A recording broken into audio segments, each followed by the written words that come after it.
sebuah biografi dari sosok perempuan yang dikatakan oleh Rasulullah Sallallahu Alaihi Wasallam sebagai khairun nisa'i al-alam, sebaik-baik wanita di dunia.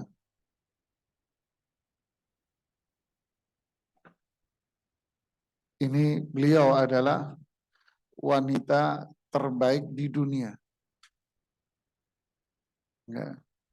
Bahkan ada yang sampai mengatakan beliau adalah nabi perempuan.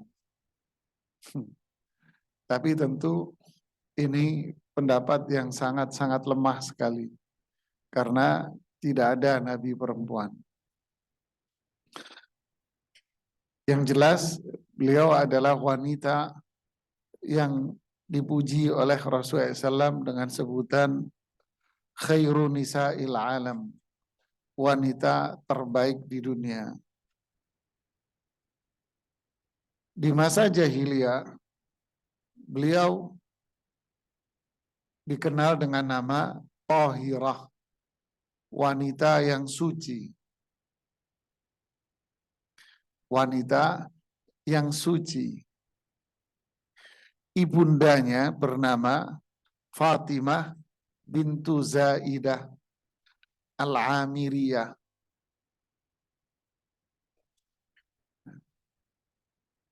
Ibundanya bernama Fatimah bintu Zaidah Al-Amiriyah. Ayahnya bernama Khuwailid bin Asad.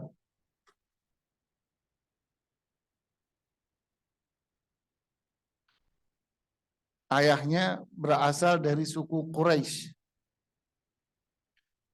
Jadi, ayahnya bernama Khuwailid.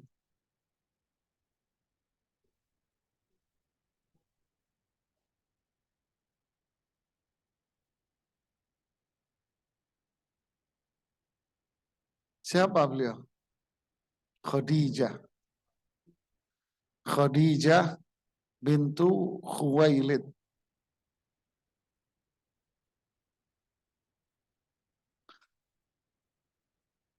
Beliaulah punya panggilan juga, dipanggil dengan nama Ummul Qasim. Ummu Qasim. Pada awalnya, ya, kita akan cerita secara singkat biografi Khadijah serta pelajaran-pelajaran yang bisa kita ambil dari pribadi wanita paling mulia di dunia ini. Khadijah radhiyallahu taala anha sebelum menikah dengan Rasulullah SAW, beliau sudah menikah dengan 2 orang lelaki. Ya, mic-nya kok nggak enak begini. Suaranya nggak enak. Nanti sarapan apa?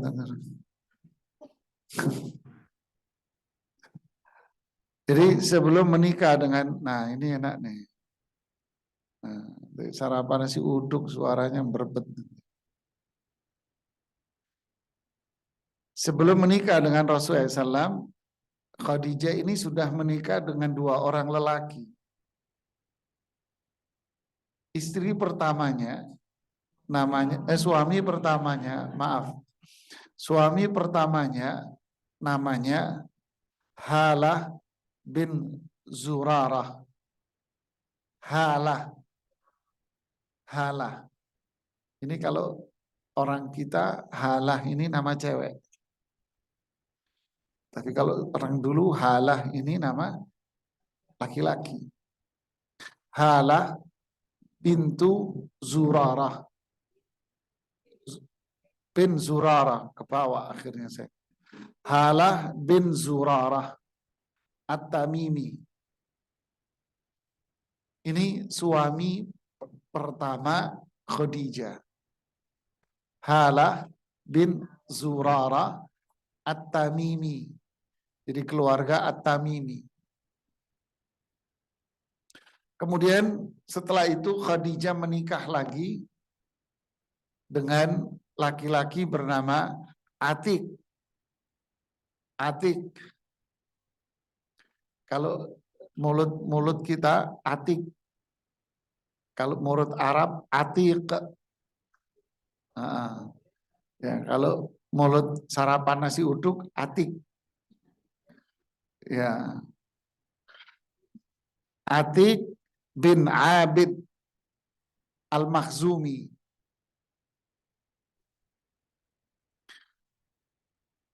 Nah, ini suami Khadijah yang kedua. Setelah itu Khadijah radhiyallahu anha baru menikah dengan Muhammad bin Abdullah Al-Qurashi, Al-Hashimi Al-Qurashi. Saat itu usia Rasulullah sallallahu alaihi wasallam di saat menikah dengan Khadijah usianya 25 tahun. Dan usia Khadijah 40 tahun.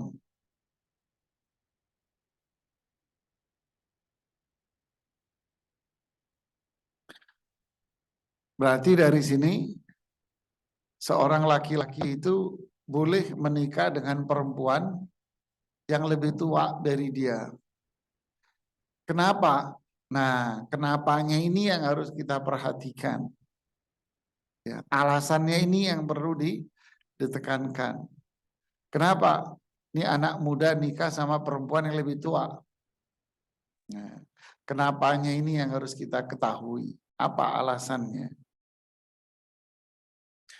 Khadijah radhiyallahu anha dikenal dengan seorang pedagang yang kaya raya.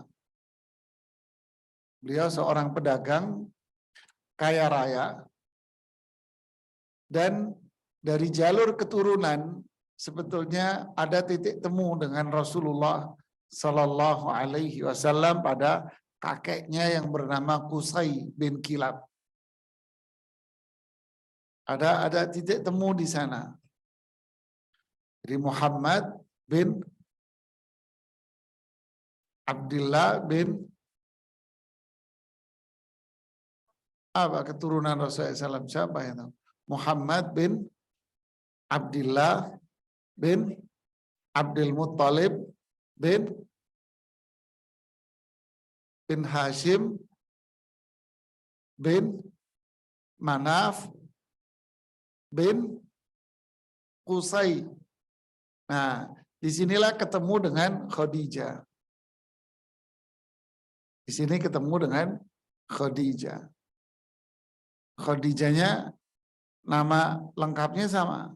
Nama lengkapnya abahnya, ayahnya Khuwailid bin Asad bin Abdul Uzza bin Qusay. Nah, ketemu di sini. Jadi lebih pendek jalurnya Khadijah. Ya, dengan Khadijah berarti 5. Khadijah, kemudian Khuwailid, kemudian Asad, kemudian Abdul Uzza, kemudian Kilab.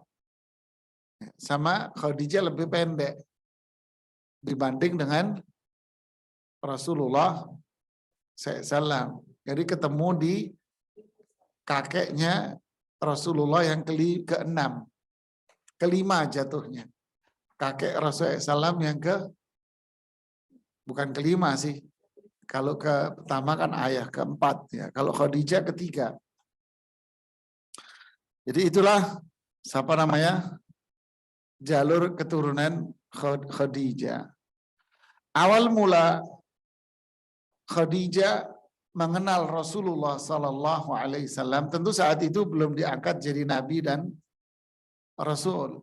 Awal mula Khadijah mengenal Muhammad bin Abdullah itu karena nama Muhammad Sallallahu Alaihi Wasallam di Makkah sangat terkenal. Terkenalnya sebagai apa? bukan sebagai orang kaya, tapi terkenalnya sebagai orang yang amin. Apa amin itu? Amanah.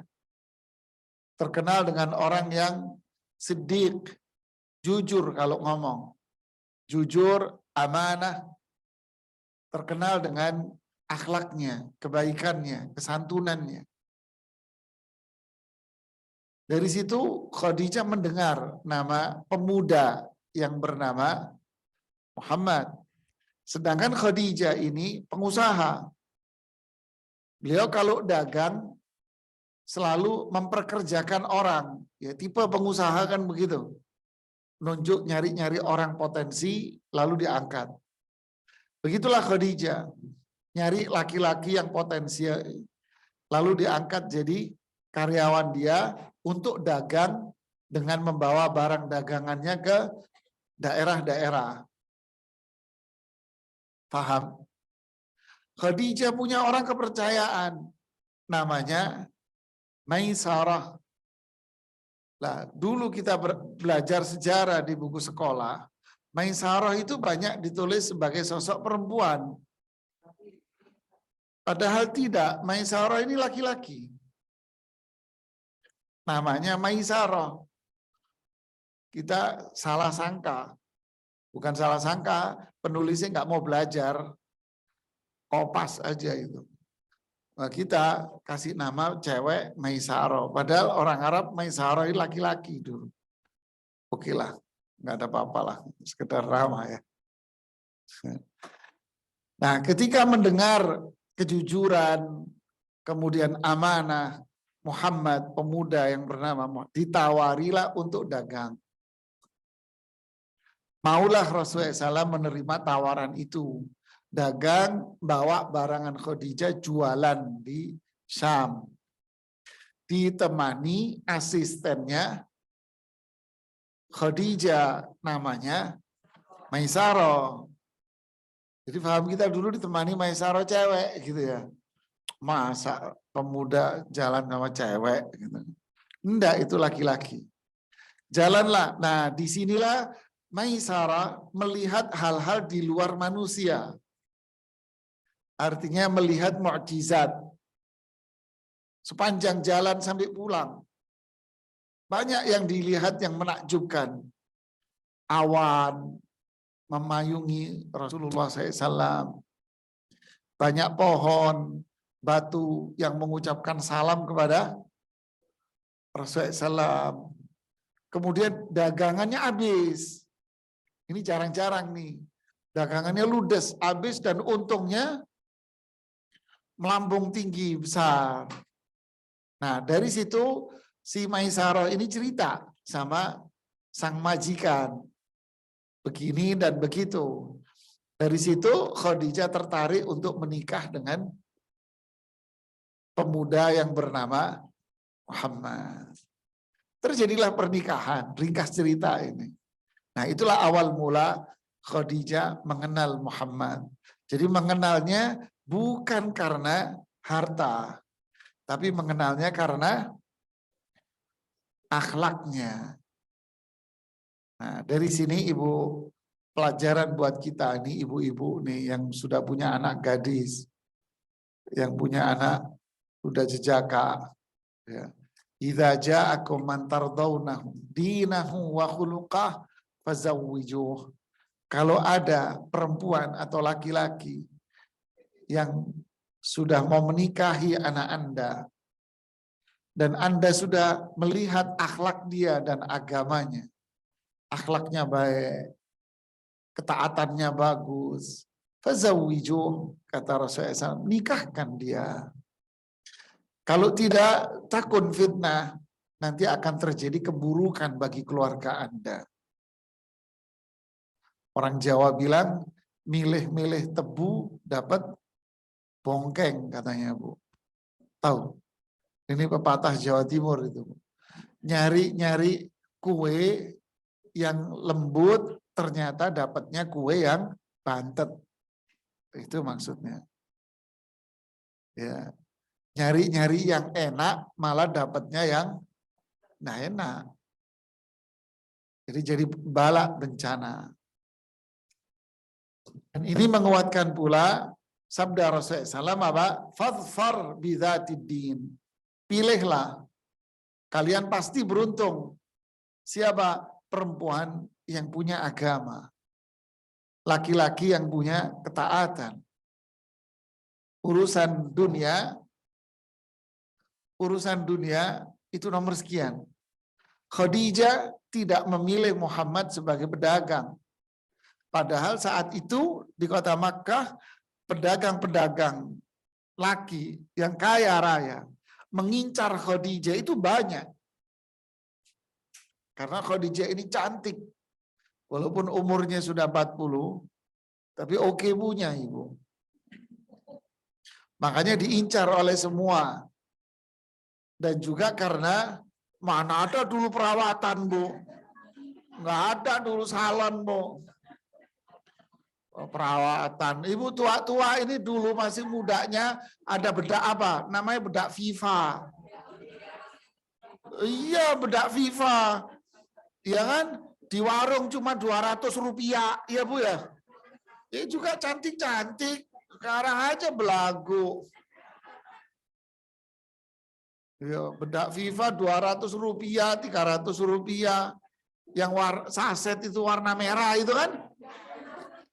Kok tahu? Saya tahu, saya sering disuruh beli umi saya.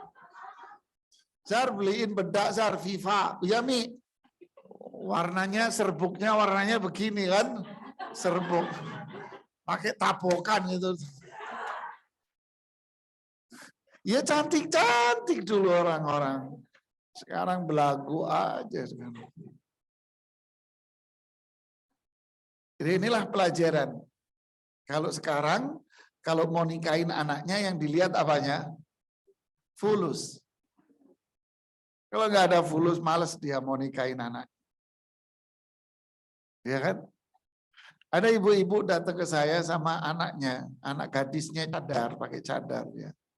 Ibunya marah-marah di depan saya. Dia bilang, saya nggak mau nikahin putri saya sama laki-laki itu. Kenapa ibu? Dia baru dikeluarin dari perusahaan karena pengurangan karyawan. Memang sih akhlaknya baik, ibadahnya anaknya taat, rajin ngaji di pengajian. Tapi pekerjaannya baru dikeluarin dari perusahaan, Ustadz. Nanti gimana anak saya makan apa? Saya bilang, Bu, ibu ini belagu ya. Saya bilang, loh kok saya belagu? Iya, dulu ibu ini nikah sama suami ibu. Nikahnya di pojok kampung, Bu. Nikah di pojok kampung, masak-masak sendiri di dapur ibu. Dan sekarang ibu berharap anak ibu nikah di gedung pakai catering, pakai ini kayaknya belagu amat. Ibu dulu ada nggak pakai cateringan, diam tuh ibu. Nah inilah pola berpikir orang apa? Sekarang. Lihatlah pelajaran dari Khadijah dengan Rasulullah. Khadijah kalau memilih pemuda kaya pasti mau lah. Pasti banyak yang ngantri. Tapi yang dicari bukan harta. Khadijah tidak mencari harta. Yang dicari adalah kemuliaan akhlak. Tentu Khadijah tak tahu kalau Muhammad ini Nabi dan Rasul, tak tahu. Dia hanya melihat sisi apanya? Akhlaknya. Miskin. Khadijah tahu kalau ini miskin. Nah, inilah pelajaran yang berharga. Lalu menikahlah Rasulullah SAW, pemuda yang bernama Muhammad ini dengan Khadijah. Punya anak. Nah, anaknya malah banyak. Justru pernikahan dengan Khadijah inilah Rasulullah SAW punya anak banyak. Anaknya laki-laki 3. Punya anak laki 3. Namanya siapa? Bukan. Dari Khadijah. Ibrahim bukan dari Khadijah. Ibrahim dari Maria. Maria Mesir, Al-Qibtiyah. Yang dari Khadijah, laki-laki 3. Namanya Qasim, Thayyib, sama Tahir. Nggak tahu ya? Allah. Qasim itu yang pertama, terus Thayyib, kemudian Thahir. Tapi tiga-tiganya wafat di saat masih disusui. Jadi wafat di saat masih disusui. Kemudian punya anak perempuan 4. Yang pertama, perempuan yang pertama, Zainab. Yang kedua, Ruqayyah. Yang ketiga, Ummu Kulsum. Yang keempat, Fatimah. Nah, inilah anak-anak Rasulullah SAW dari pernikahan beliau dengan Khadijah. Beliau punya anak lagi namanya Ibrahim, tapi dari Maria.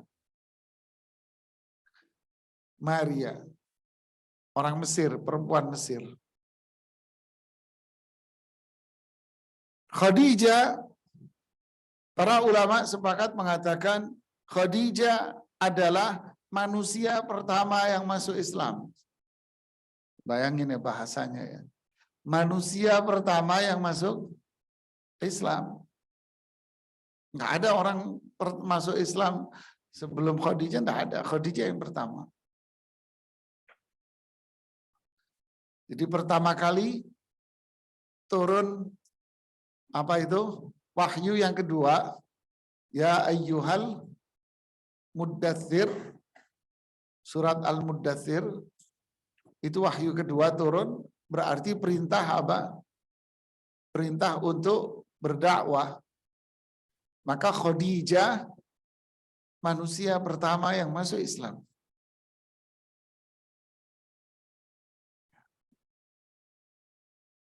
Subhanallah.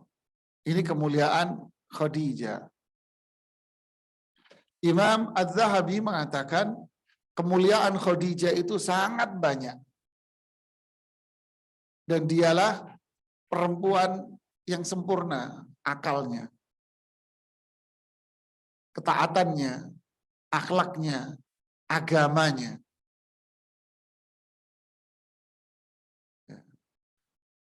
Khadijah lah wanita yang sempurna akalnya, kemuliaannya, ketaatannya. Sehingga beliau seorang wanita yang sangat cerdas. Agamanya mulia. Makanya Khadijah ini dijamin surga.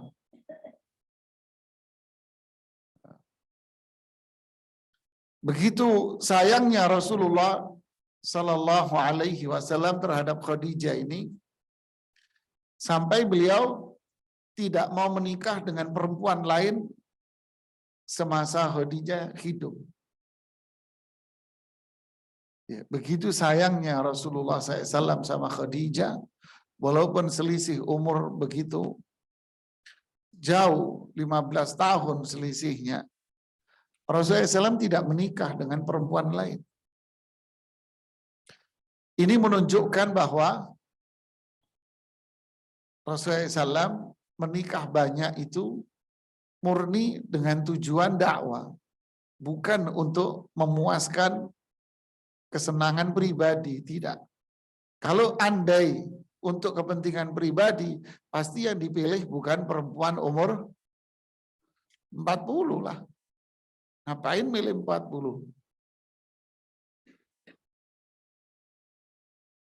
Ya, tapi yang dipilih 40, kemudian yang kedua tidak menikah dengan perempuan manapun selama Khadijah masih hidup. Tahun di mana Khadijah wafat, tahun berapa?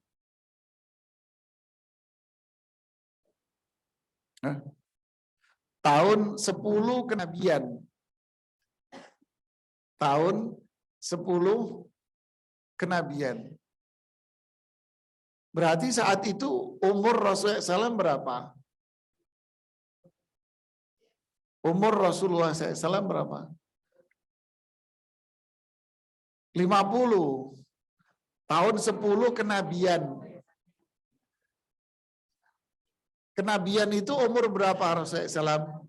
40. Khadijah wafat umur 50 Rasulullah SAW. Berarti pernikahan Rasulullah SAW dengan Khadijah berjalan 25 tahun. Cuma.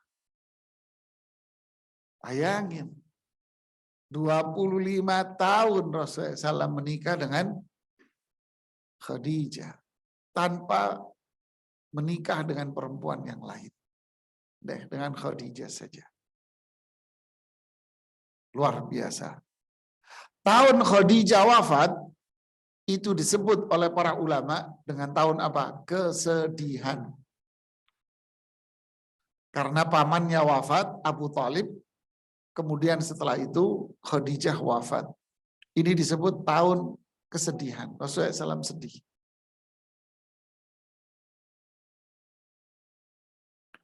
Baru setelah itu nggak lama, berapa bulan, baru Rasulullah SAW menikah lagi. Jadi nggak lama setelah itu Rasulullah SAW menikah lagi dengan Aisyah. Nggak lama setelah menikah dengan Aisyah, dapat sebulanan lah, menikah lagi Rasulullah SAW. Lihat nih, dengan siapa? Perempuan yang bernama Saudah bintu Zam'ah, umurnya 50 tahun. Tapi waktu menikah dengan Aisyah, tidak serumah. Rasulullah SAW serumah dengan Aisyah ketika hijrah di Madinah. 3 tahun setelah akad nikah. Baru serumah. Yaitu saat Aisyah berumur 9 tahun. Baru serumah. Jangan dibayangin 9 tahun anak cewek sekarang. Cili-cili. Ini 9 tahun orang gunung, Bu. Ya, orang Arab lagi, Bu. Orang padang pasir. 9 tahun gede-gede. Dan memang di zaman itu kalau mau kita telaah sejarah, perempuan di zaman itu memang nikahnya umurnya pendek-pendek. Menikah 10 tahun, 9, 12, 13. Zaman itu memang umum menikah umur segini ini umum. Bukan hal yang apa? Aneh, tabu, asing, enggak. Zaman itu biasa perempuan menikah umur sekian. Ya, bukan hal yang aneh. Barulah setelah itu Rasulullah menikah terus. Nah, inilah Khadijah, seorang wanita yang memiliki banyak sekali kemuliaan. Sehingga ketika Khadijah ini wafat, Rasulullah SAW sangat kehilangan.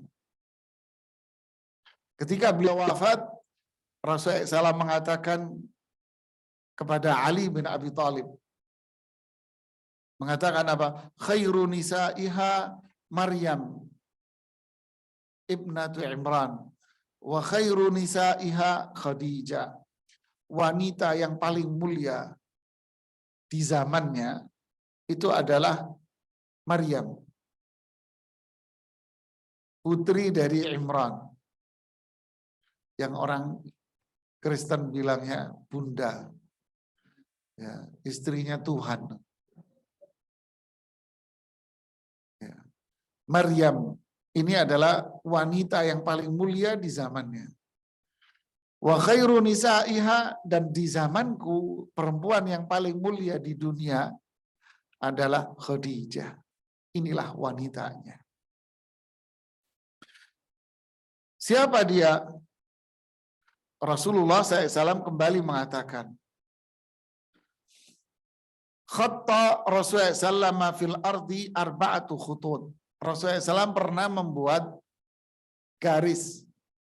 Ada 4 garis yang beliau buat. 1, 2, 3, 4 garis. Lalu beliau mengatakan kepada para sahabat yang di situ, kalian tahu nggak ini garis apa? Para sahabat menjawab, Allah dan Rasulnya yang lebih tahu. Beliau mengatakan, afdalu nisa'i ahli jannah. Garis ini adalah jumlah. Ada 4 perempuan yang paling mulia di dunia. Ada perempuan 4 yang mulia di dunia. Afdalu nisa'i ahli jannah. Perempuan yang paling mulia di surga. Yang pertama adalah Khadijah.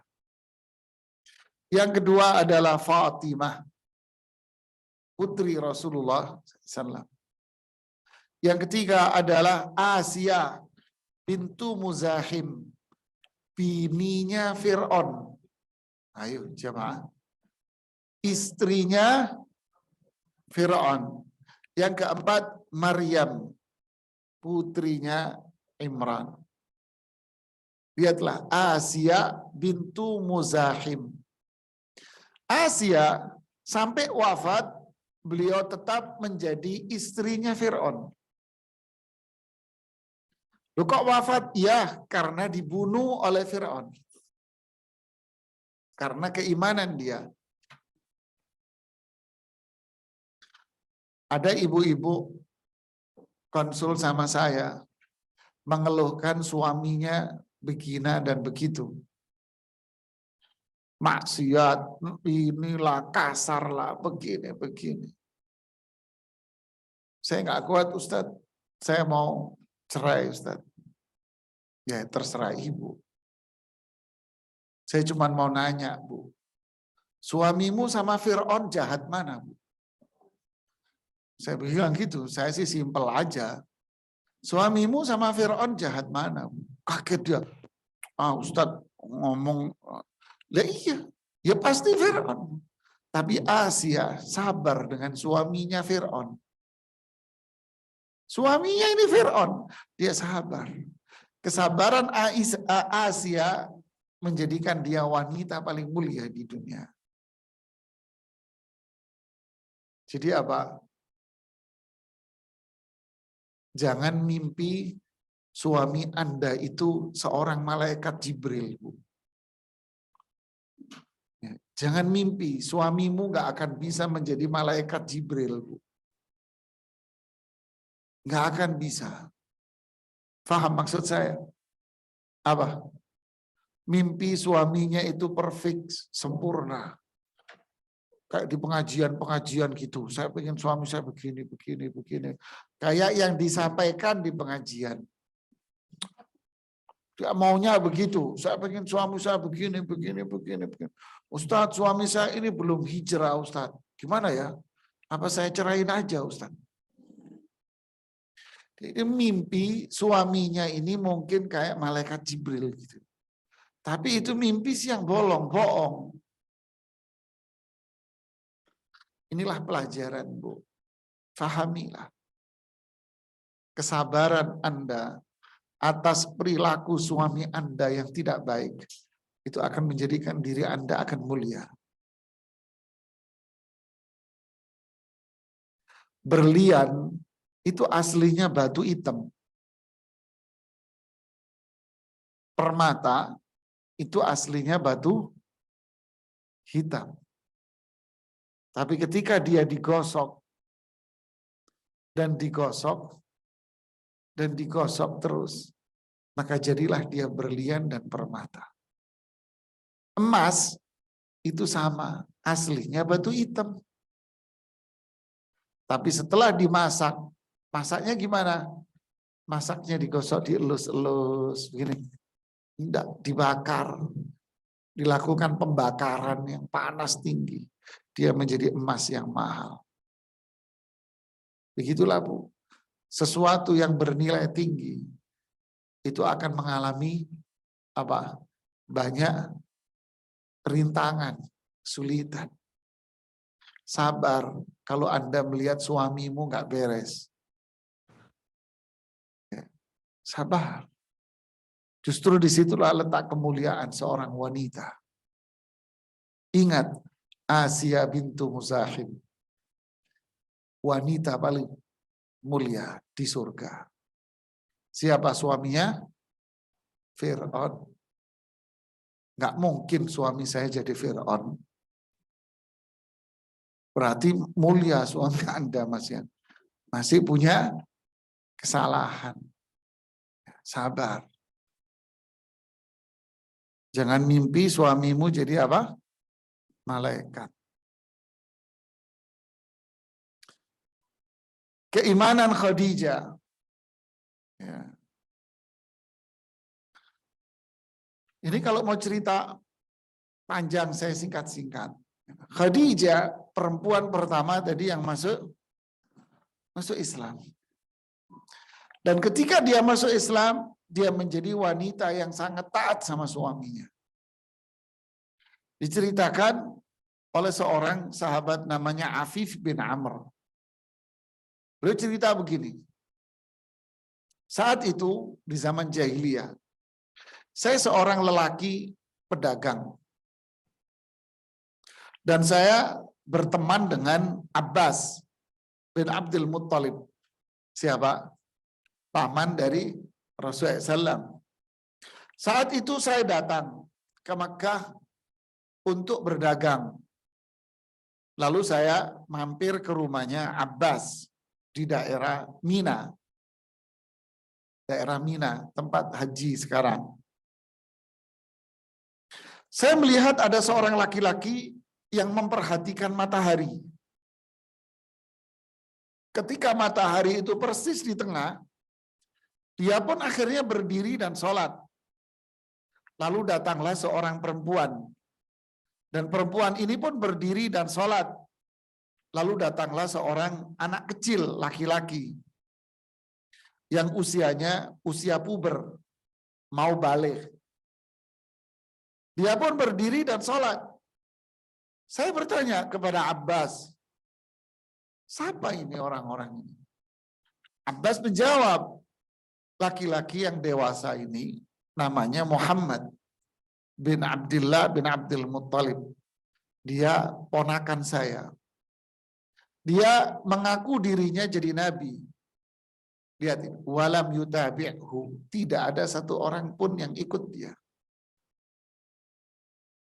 Ini awal Islam. Tidak ada satu orang pun yang ikut dia. Kecuali perempuan ini yang mau ikut dia. Perempuan ini bernama Khadijah. Dia istrinya. Laki-laki kecil ini adalah Ali bin Abi Thalib. Ponakanku juga. Yang ikut cuman dia orang ini top. Yang lain nggak ada yang ikut. Coba gimana perasaan Rasulullah SAW, Bu? Beliau jadi Rasul, dakwah, nggak ada yang mau ikut. Nggak mau masuk Islam. Yang masuk Islam cuma siapa? Istrinya. Ali masih kecil. Berarti dicaci, dicela, dicibir, dihina. Yang bela beliau satu-satunya saat itu adalah istrinya. Istrinya yang bela. Bela dengan ucapan, dengan dukungan, bela juga dengan apa? Hartanya, bela dengan apa? Nama besar Khadijah dijadikan taruhan untuk membela sang suami. Subhanallah. Abu Hurairah bercerita, karena pembelaan Khadijah yang begitu besar terhadap Rasulullah SAW, membela dengan jiwanya, membela dengan keturunannya, nama baik keluarga, membela dengan hartanya, semuanya digunakan untuk membela sang suami. Akhirnya datanglah malaikat Jibril, kata Abu Hurairah. Datang malaikat Jibril. Lalu malaikat Jibril mengatakan, ya Rasulullah, hadhihi Khadijah qad atat ma'aha ina'un fihi idam. Wahai Muhammad, sebentar lagi Khadijah datang. Dia membawa nampan atau membawa piring. Dia bawa piring. Piringnya ini isinya sayur. Kalau orang Arab bilang sayur itu, Bu, maksudnya ongseng-ongseng. Bukan sayur orang Jawa. Kok sayur pakai piring? Kalau orang Jawa sayur ya air, kan gitu kan. Orang Arab bilang sayur itu ongseng-ongseng. Kayak capcay gitu, Bu. Isinya tumis-tumisan. Loh kok bisa dimakan sama roti? Roti nanti dicocol di situ dimakan pakai sayurnya. Nah, itu dari dulu sampai sekarang. Ya, tumis-tumisan, Pak. Nah, kata Jibril, sebentar lagi sebentar lagi Khadijah datang bawa sepiring tumis-tumisan. Kata Jibril. Tumisan apa yang nggak tahu lah. Fihi idam, ada tumis-tumisan di situ. Dan bawa minuman komplit. Berarti di situ ada rotinya pasti buat makan. Fa idza hiya atatka, kalau memang Khadijah nanti datang, faqra 'alaiha salam min rabbiha. Sampaikan kepada dia bahwa Allah kirim salam sama dia. Allah Akbar. Ini Jibril nih, wahyu. Kalau dia datang, sampaikan. Allah yang berada di atas arsy sana kirim salam sama Khadijah. Duh, Bu, ini wanita apa ini, Bu? Allahu Akbar. Wa minni, dan aku pun kirim salam buat Khadijah ya. Wa basyirha bi baitin fil jannah. Kasih kabar dia bahwa beliau sudah disediain rumah di surga. Sini disebutkan bait, rumah, bukan istana. Kenapa? Nanti ada penjelasannya. Kasih tahu bahwa Allah sudah menyediakan rumah di surga. Min qasabin la sakhab fihi wala nasab. Rumahnya batu-batunya dari permata dan berlian. Di rumah itu tidak ada suara keras dan teriakan-teriakan.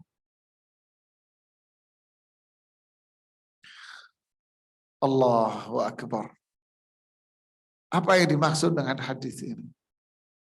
Lihatlah, begitu mulianya Khadijah, sampai Allah kirim salam sama Khadijah dan beliau masih hidup. Ini hadis sahih. Ini riwayat Bukhari dan Muslim. Dari Abu Hurairah. Dan ada pula dari sahabat yang lain, Abdullah bin Abi Aufa. Allah kirim salam sama Khadijah. Saya juga kirim salam sama Khadijah. Dan kasih tahu, Allah sudah menyediakan rumah di surga.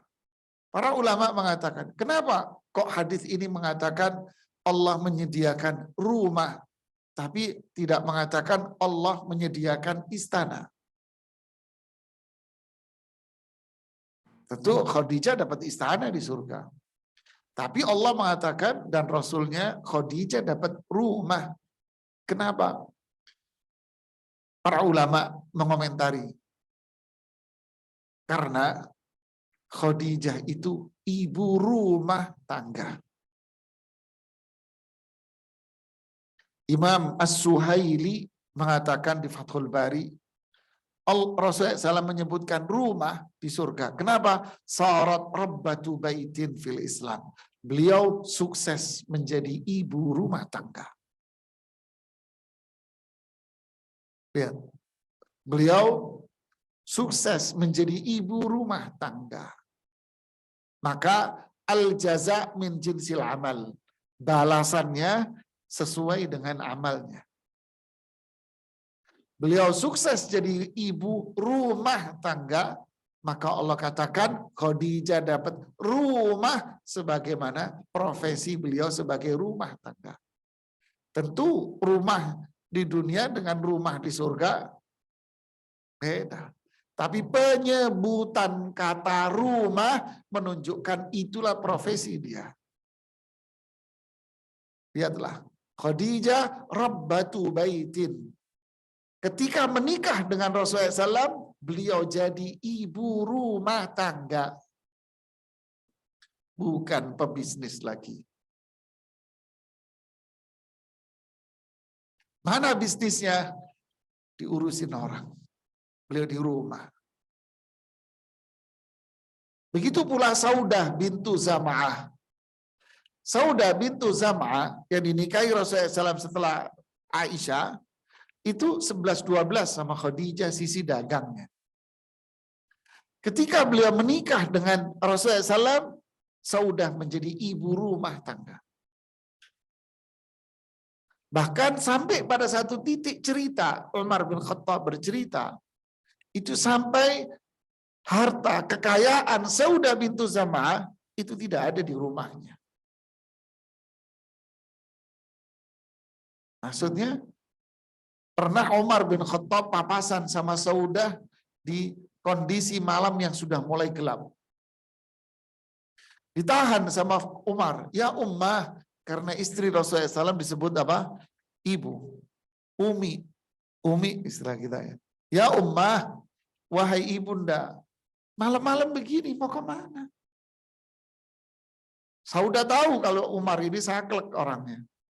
Jawabannya simpel, saya sudah minta izin sama Rasulullah SAW. Diizinin kok saya keluar rumah. Umar pergi ke rumah Rasulullah SAW. Ya Rasulullah, saya ngelihat Saudah di jalan. Rasulullah tersenyum. Iya, saya izinkan dia.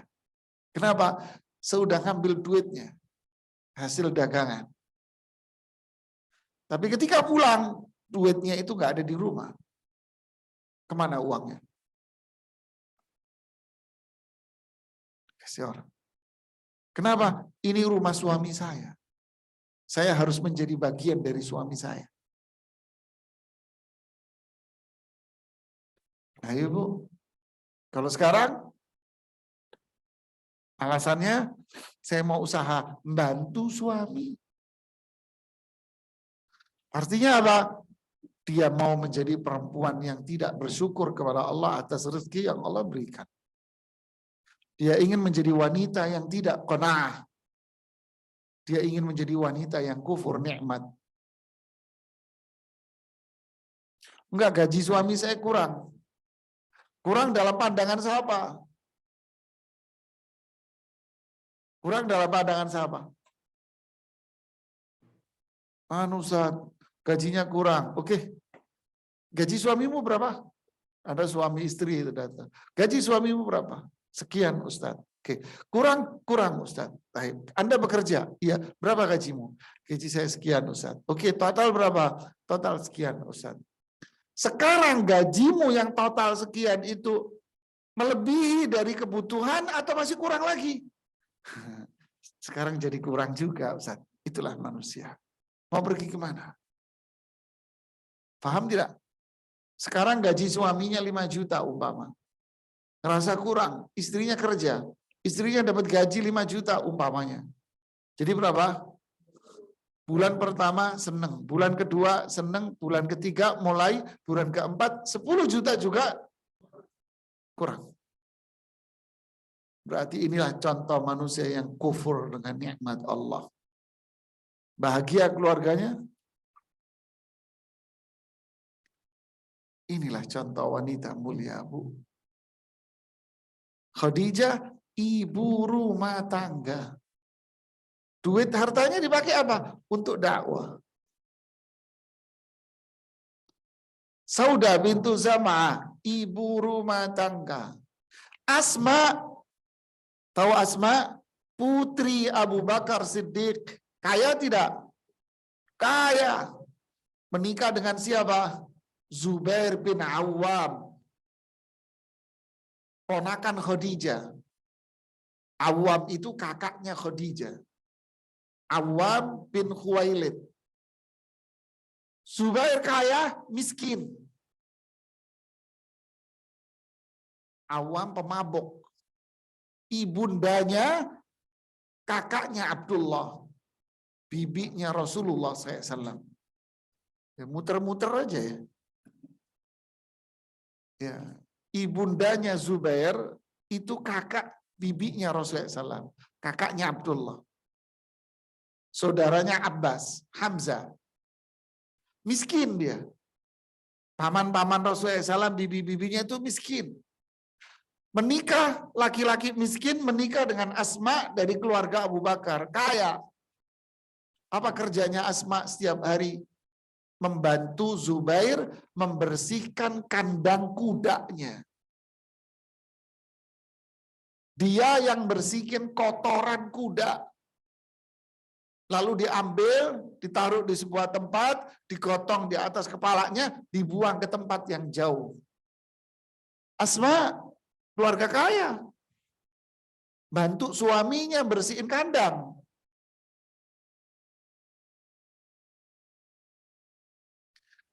Ada perempuan sekarang?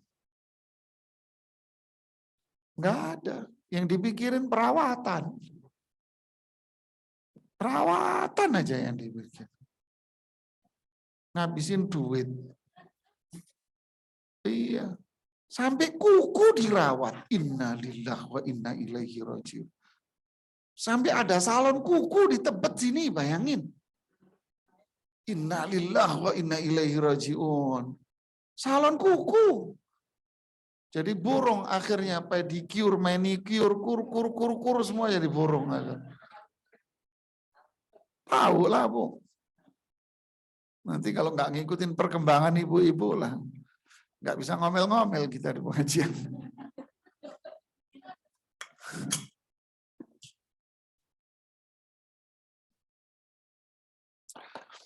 Jadi kembali ke sini. Jadi Allah kasih Khadijah apa? Rumah di surga. Kenapa Imam As-Suhaili yang dinukil oleh Ibnu Hajar Al-Asqalani? Kenapa? Karena Khadijah adalah ibu rumah tangga. Beliau berfungsi sebagai ibu rumah tangga yang sempurna. Tahu Anda hadis tadi bunyinya apa? Rumah dari permata berlian. Kemudian Rasul mengatakan, la sakhab fihi wala nasab. Rumah di surga nanti, nggak ada suara tinggi dan nggak ada teriak-teriakan. Kenapa kata-kata ini dimunculkan? Prinsipnya balasan itu sesuai dengan amalannya. Nggak ada teriakan, wala nasab, nggak ada capek. Maksudnya apa? Para ulama mengatakan bahwa lamma da'a ilal iman, Imam Suhaili kembali menjelaskan di Fathul Bari Ibnu Hajar.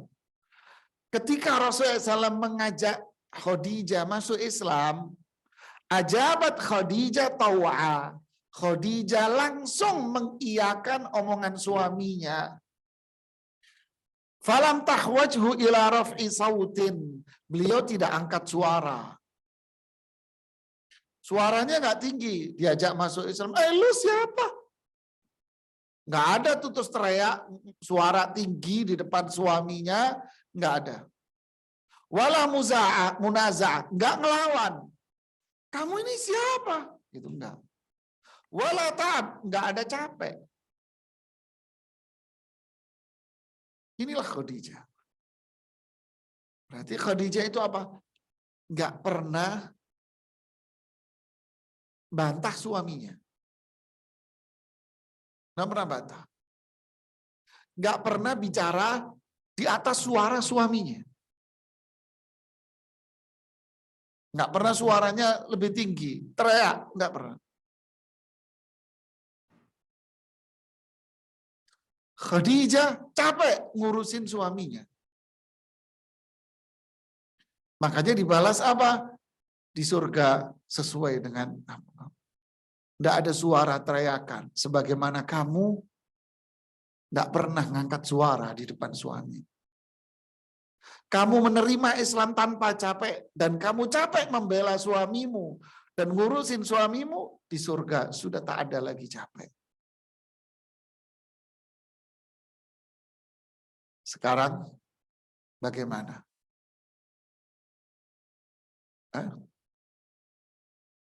Perempuan zaman now, ada seorang bapak-bapak ngadu sama saya. Istrinya koordinator kajian sunnah. Nggak perlu saya sebutin di mana, ibu pasti tahu. Istrinya ini koordinator kajian sunnah. Dia yang ngurusin kajian-kajian sunnah ibu-ibu. Suaminya ngadu sama saya. Apa bentuk ngadunya? Ustadz, saya ini kayak hidup sendiri, Ustadz. Saya ini kayak hidup sendiri. Pagi-pagi saya mau berangkat ke kantor. Istri saya lagi baca zikir pagi. Kalau saya tanya, mana pakaian saya? Mana sarapan saya? Cari sendiri sono, saya lagi ngamalkan sunnah nih, zikir. Ini nyata ini, saya nggak bercanda. Ini nyata, Bu. Ini nyata. Ya, saya lagi ngamalin sunnah, saya lagi zikir pagi. Dia duduk zikir pagi, Ustadz. Saya ngurusin semua, dan hampir setiap hari saya berangkat ke kantor juga tanpa sarapan. Sudahlah, berangkat Ustadz. Sore saya pulang, istri saya di rumah memang. Ngapain? Zikir sore. Maghrib, ngaji Quran. Ngajarin anak-anak ngaji Quran. Malam, dia capek, mau istirahat katanya. Kok capek, Pak? Iya capek. Karena ketika saya berangkat, dia pengajian dari satu majelis taklim ke majelis taklim, pulang sore-sore. Sabtu di saat saya libur, sama. Justru dia Sabtu lebih sibuk lagi. Pagi-pagi sudah siap-siap mau berangkat ke pengajian. Sehingga pakaian kotor saya itu numpuk dan seringkali saya sendiri yang harus menyuci atau saya laundry. Oh gitu. Iya. Yang ngisi pengajian diantaranya Ustadz Nizar. Oh yaudah. Pak, panggil istri Bapak kemari. Bilang saya yang manggil. Oh ya, datanglah istrinya. Sama Niswa. Benar Ibu? Iya Ustadz, benar. Kan mencari ilmu ini lebih mulia dari segalanya. Zikir ini lebih mulia dari segalanya. Ibu, kalau Ibu terus-terusan begini, ilmu yang Ibu pelajari, ibadah yang Ibu lakukan, semuanya tidak ada gunanya. Hah, kok bisa Ustaz? Ya, karena surga Ibu tinggalin. Jadi saya salah Ustaz. Bukan salah lagi, banget. Ini surgamu ini. Innama huwa jannatuki wa naruki. Suamimu ini surgamu. Suamimu ini bisa jadi neraka buat kamu. Enggak, saya pikir saya harus zikir, Ustaz. Makanya saya ngutamain zikir pagi. Jadi suami saya ngurus sendiri. Sabtu Minggu saya pengajian lah ilmu. Kalau ini kan bisa dilondriin, Ustaz. Bisa. Suamimu pulang lapar, nggak ada makanan, nggak ada apa. Inilah fenomena ibu-ibu pengajian. Ayo. Hati-hati Anda. Ada seorang perempuan mengeluhkan kepada seorang ulama salaf, lupa saya namanya. Dia bilang, sebelum saya menikah,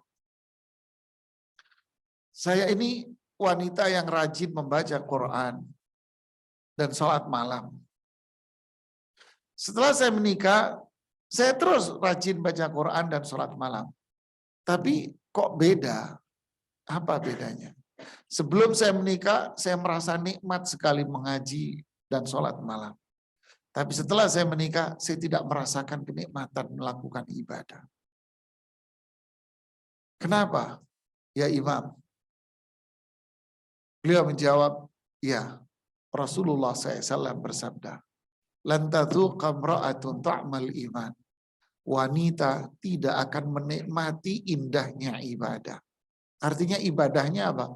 Hambar, nggak ada rasanya. nggak ada faedahnya, nggak ada manfaat pahalanya. Kenapa? Karena perempuan ini tidak melakukan kewajiban dia dengan suaminya. Kalau dia melakukan kewajiban dia dengan suaminya, saat itulah dia akan nikmat walaupun dia hanya sekedar sholat 5 waktu. Lihatlah Khadijah. Allah kasih rumah tanpa ada teriakan dan kamu sudah nggak capek lagi. Berarti Khadijah ibu rumah tangga yang nggak pernah ngelawan, yang nggak pernah suaranya lebih tinggi dari suaminya, dan dia capek ngurusin suaminya. Sekarang suaranya lebih tinggi dari suami, suaminya diajak berantem, ngatur, kepala rumah tangga sekarang jadi ibu-ibu, laki-laki jadi sayur oyong. Saya ngomong apa adanya, Ibu. Saya nggak berlebihan. Ini nyata. Karena saya setiap hari ngurusin waris. Saya tahu dari situ. Harta, benda suami diatur sama istrinya.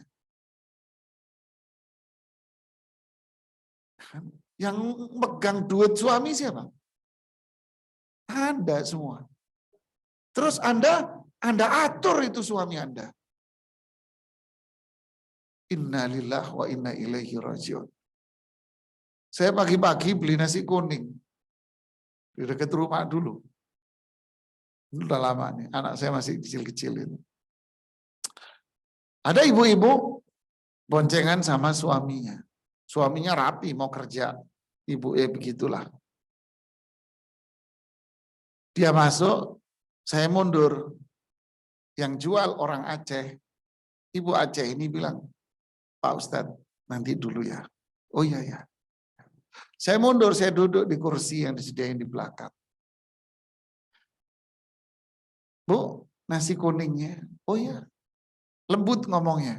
Bu, nasi kuningnya lembut. Nengok ke suaminya. Mana tempatnya? Ini saya di belakangnya. Mana tempatnya? Cepet. Dikeluarin dari tas rangselnya. Tahu Bu tempat nasinya? Tempat nasi anak SD, anak TK loh, kecil. Mending gede rapi yang bermerek atau apa? Enggak, jelek Bu, kecil. Sini. Kayak ditarik begitu. Nengok lagi ke ibu. Bu, ini tempatnya. Tolong ibu pisah ya. Lauk-lauknya dipisah Bu, buat makan siang sih. Innalillahi. Ini nasi sarapan dipakai buat, berarti suaminya nggak dikasih, atau dikasih hanya sekedar apa. Innalillahi wa inna ilaihi raji'un. Udah semua, kasih apa, ketaruh resep. Nengok lagi, nih sudah sama jalan, nungguin apa lagi? Jalan. Nengok lagi, Bu berapa? Ya Allah, setelannya itu bisa berubah gitu loh dengan nengok begini. Inna lillahi wa inna ilaihi raji'un. Udah pergi nih ibu. Nih ibu Aceh berjilbab rapi gitu ya. Pak Ustadz, kok begini ya zaman sekarang? Ya Bu, sudah beda zamannya Bu sama orang dulu-dulu Bu. Sedih saya ngelihatnya. Ini kenyataan. Laki-laki kalau mau beli apa saja, nanti dulu saya ngomong sama istri saya.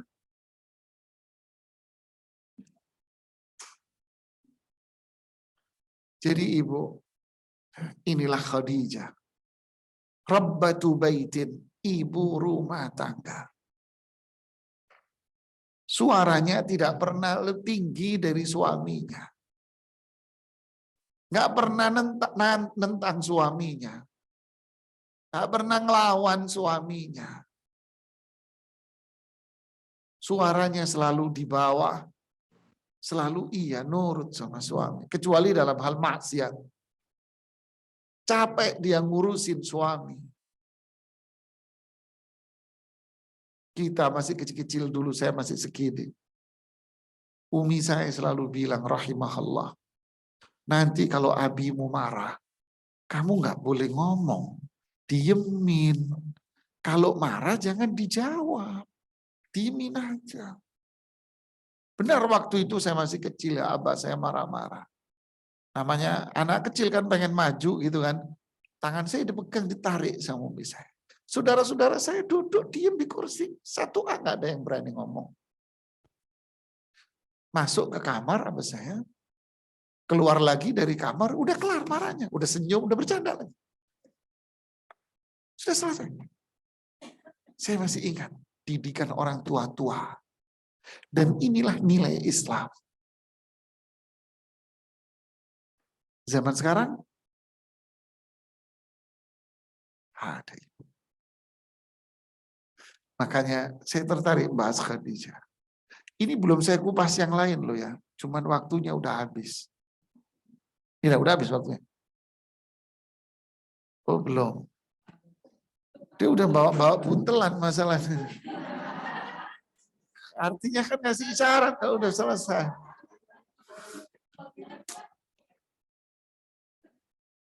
Tak kasih cerita satu lagi ya. Aisyah bercerita. Lihat nih kemuliaan Khadijah. Karena Rasulullah SAW idza dzakara Khadijah lam yakat yas'am. Allahu Akbar. Aisyah bilang Rasulullah SAW kalau sudah cerita tentang Khadijah berarti sudah wafat. Cerita tentang Khadijah tidak pernah bosan. Diulang-ulang cerita itu sama mereka. Min sana'in 'alaiha wastighfarin laha. Apa itu? Dipuji-puji dan didoain terus sama Rasulullah SAW. Fadzakaraha yauman, hingga suatu hari dipuji lagi di depan saya. Didoain lagi di depan saya. Ini perempuan ya. Kalau suaminya muji perempuan lain di depan dia, itu kayak bom Hiroshima meletus di depannya. Padahal yang dipuji itu ibunya. Umi saya itu dulu begini, mama cemburu nih istrinya. Kamu itu ibumu aja yang itu perempuan sekarang. Tapi memang itulah watak perempuan. Fahamalat nilhirah. Saya cemburu. Rasulullah dikit-dikit cerita Khadijah, Khadijah lagi. Saya cemburu, kata sama. Memang ini bawaan perempuan. Bawaan perempuan. Saya bilang sama laki-laki, suami, istrimu itu kalau nggak cemburu pantatnya bisulen. Kenapa? Bawaan orok perempuan itu cemburu. Aisyah yang dijamin surga, cemburu. Apalagi bini ente yang nggak jelas, tambah cemburuan. Ini kan dijamin surga cemburu. Apalagi yang belum jelas kayak kita kan. Iya, lebih kebangetan cemburu. Fakultu, lihat ini ucapan Aisyah yang lagi cemburu. Cewek lagi cemburu. Lihat omongannya. Awadzakallahu min kabiratisin. Allah sudah ganti kamu perempuan tua dengan laki-laki. Memang perempuan yang ngomongnya nyelkit gitu ya. Allah sudah gantiin dari perempuan tua ke perempuan yang muda. Maksudnya siapa? Dia. Lalu Aisyah mengatakan, fara'aitu ghadiban. Saya melihat wajah Rasulullah SAW marah karena ucapanku tadi. Asqattu fi khaldi wa qultu fi nafsi. Saya jadi, ini bahasa sastra ya. Mukaku jadi saya tundukin. Kata Aisyah, saya tundukin mukaku. Saya mengatakan terhadap diriku, Allahumma in zahabta ghadaba rasulik anni lam a'ud adhkurha bisu'in. Ya Allah, jika engkau menghilangkan amarah Rasulullah SAW di wajahnya, mulai hari ini saya tidak akan cemburu sama Khadijah dan tidak akan menyebutkan kata-kata yang tidak baik di depan Rasulullah SAW. Inilah hebatnya perempuan dulu. Kalau sekarang cemburu sampai 20 tahun cemburu terus. Falamma ra'an Nabi sallallahu malakian qal. Rasulullah SAW melihat Aisyah mukanya ditundukin. Kaifa qult? Kamu tadi ngomong apa? Marah Rasulullah SAW. Kamu tadi ngomong apa? Terus beliau mengatakan begini, wallahi laqad amanat bi id kadzabanin nas. Demi Allah, Khadijah satu-satunya manusia yang percaya sama saya. Ketika semua orang nggak percaya sama saya. Wa awani id rafadhan nas, rafadhaniyan nas. Khadijah yang melindungi saya, yang membantu saya dengan semuanya ketika manusia tidak mau dengan diri saya. Wa ruziktu minhal walad. Dari Khadijah saya punya anak, dari semua istri saya nggak ada. Wa haramtumuhu minni. Kalian semua tidak memberikan anak sama saya. Marah Nabi. Qalat faghada wa raha alayya biha syahran. Sejak saat itu Rasulullah SAW tidak ke rumahku 1 bulan. Sebulan Rasulullah SAW nggak ke rumah saya. Ini disebutkan oleh Imam Zahabi dengan jalur yang hasan. Ayo. Inilah wanita yang mulia. Dia akan mulia. Dimuliakan. Suaminya pun akan mulia. Walaupun dia menikah lagi setelah si istrinya wafat. Si suami menikah lagi. Tetap. Di riwayat yang lain, Aisyah sampai mengatakan, seakan-akan di hati Rasulullah SAW itu tidak ada perempuan lain. Cuma ada Khadijah di hatinya.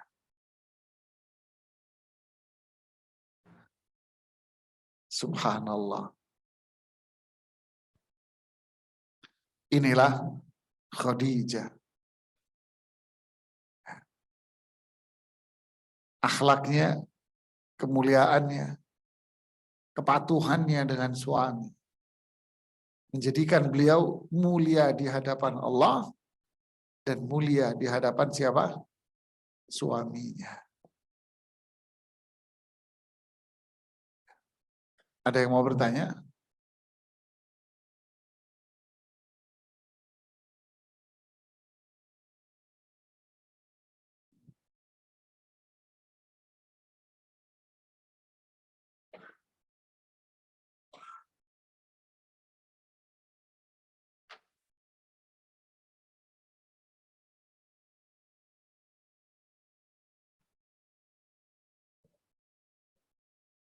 Ada yang mau nanya nggak?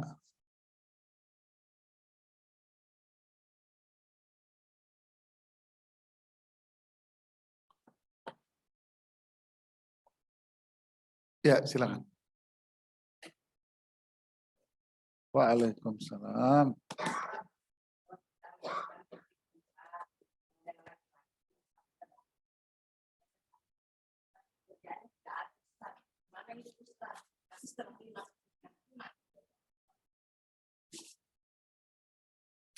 Ya, jawabannya, jika ada laki-laki yang akhlaknya sangat baik, ketaatannya sangat baik,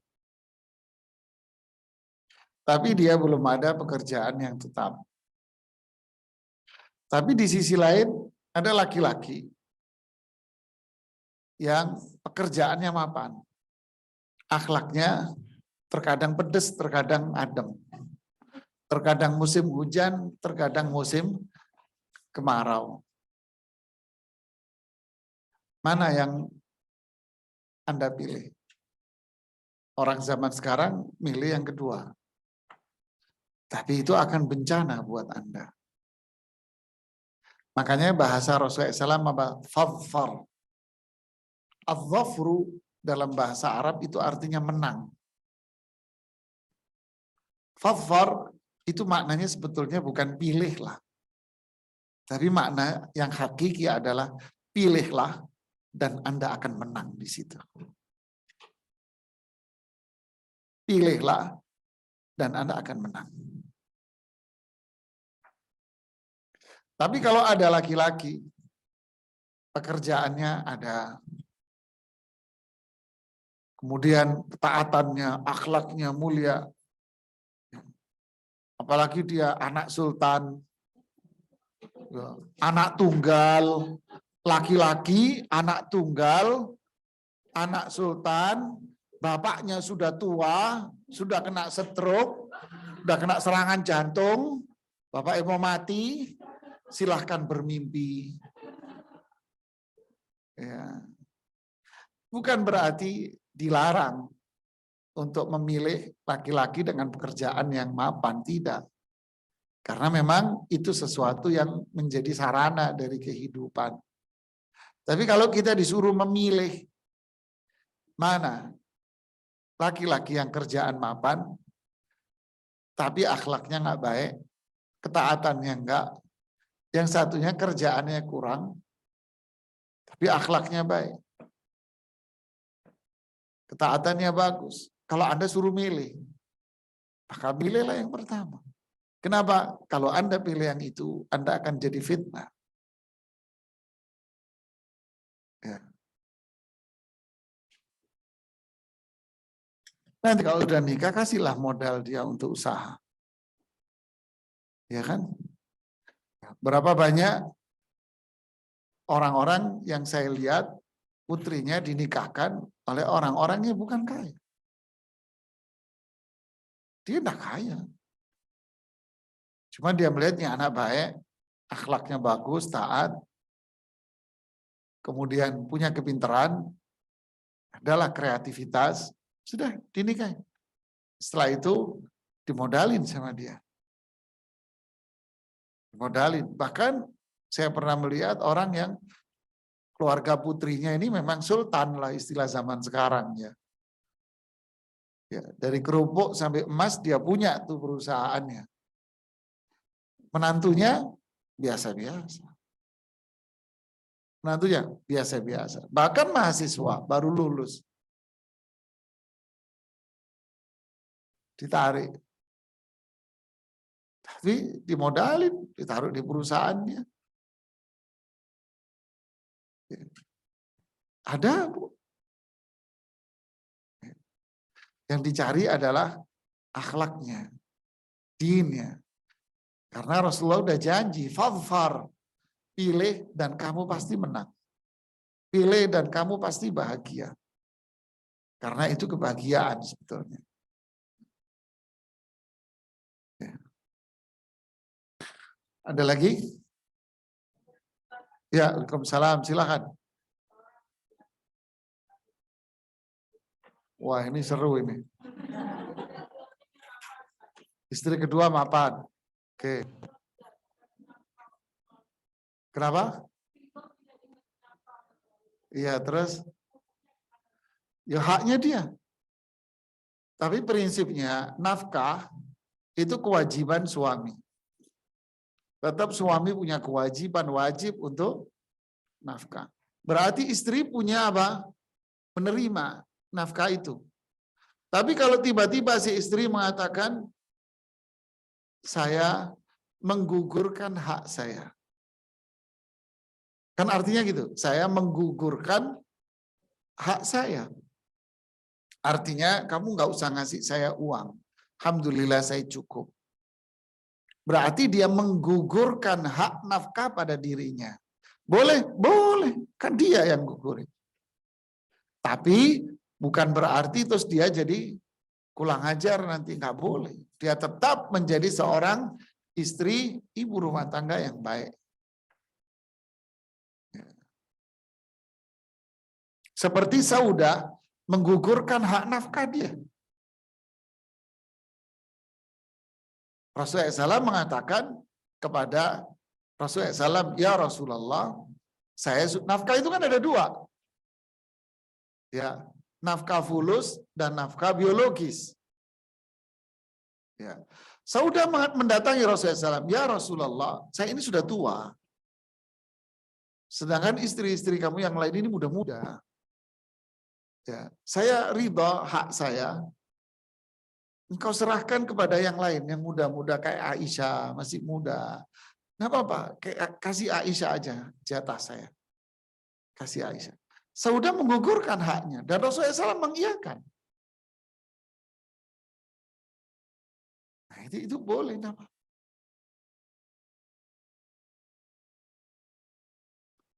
Ada lagi? Waalaikumsalam. Ya, silakan.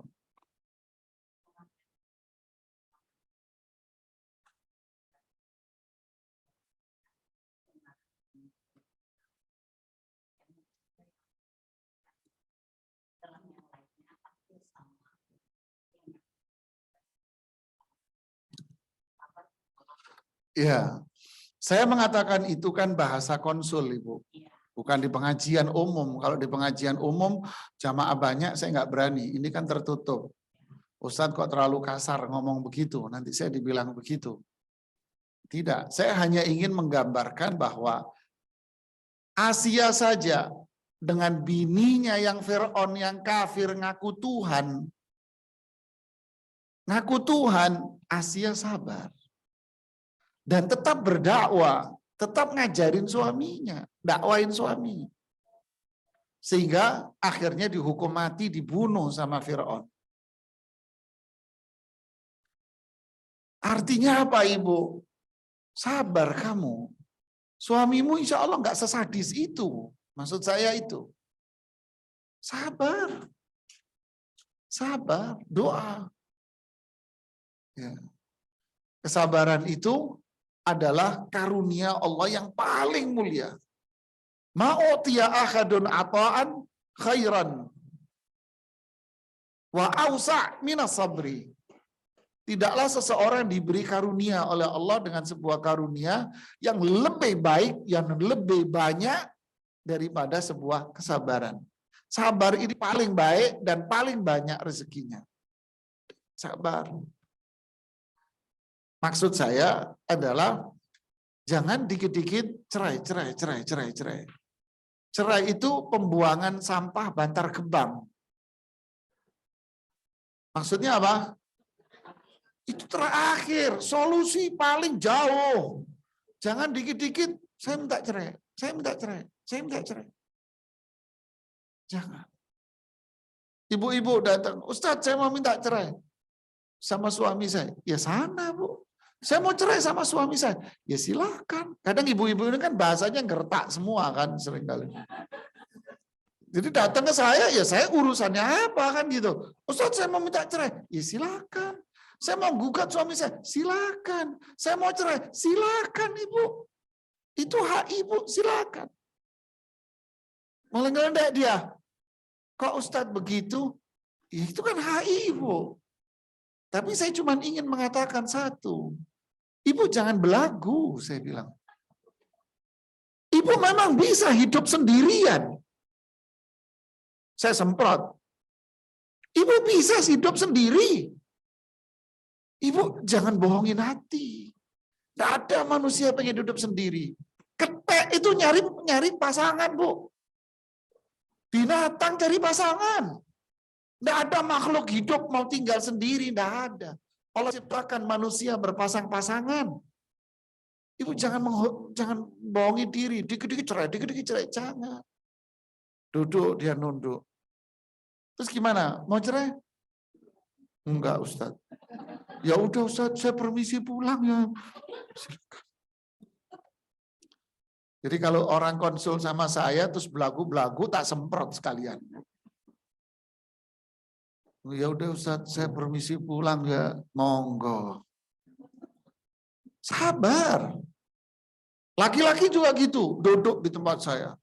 Ustadz, istri saya ini nggak mau ngaji, makanya bodoh. Makanya dia begini, nggak mau ngaji sih. Jadi saya mau cerai Ustadz. Menurut Ustadz gimana? Menurut saya, iya, istrimu jauh lebih mulia daripada ente.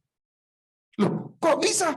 Ya, istrimu tidak merasa dirinya baik, tapi kamu merasa diri kamu the best. Istrimu lebih mulia daripada kamu. Duduk, dia langsung berubah duduk ijamah. Ya akhi, jadi manusia jangan begini. Kita ini kalau kentut masih bau. Iya kan? Jangan belagu, jangan sombong. Kita ini masih punya banyak kelemahan. Ya, kalau lupa mandi bau ketek kita jemaah. Kita ini masih punya banyak kelemahan. Masih banyak kekurangan. Jangan mengklaim diri kita hebat atau menuntut orang lain hebat sedangkan kita kentut masih bau.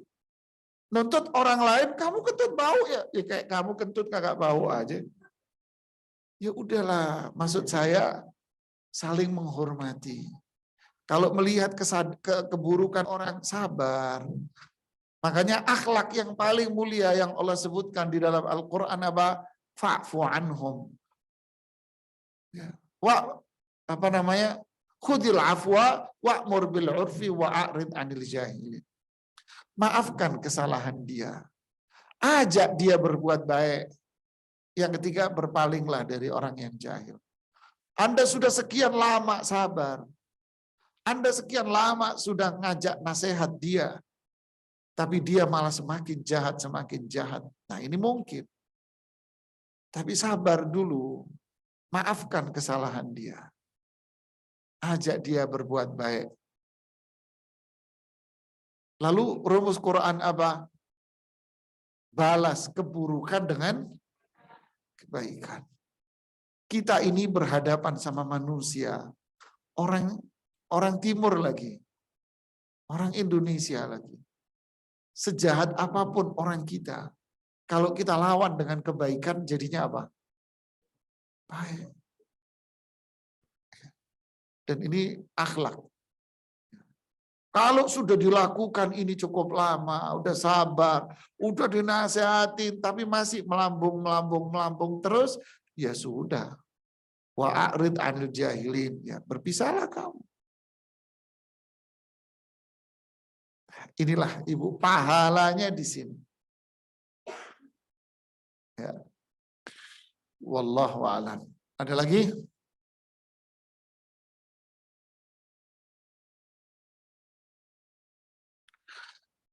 Tidak ada? Jadi jangan salahkan kaca. Tapi salahkan diri kita yang belum mandi. Seringkali kita menyalahkan kaca. Padahal kita lupa kalau kita ini pakai daster yang 10 tahun yang lalu.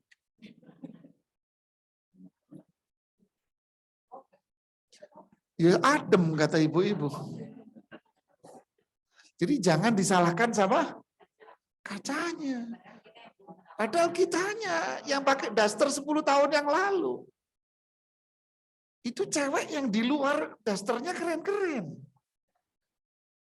Jadi jangan salahkan orang. Salahkan, koreksi siapa?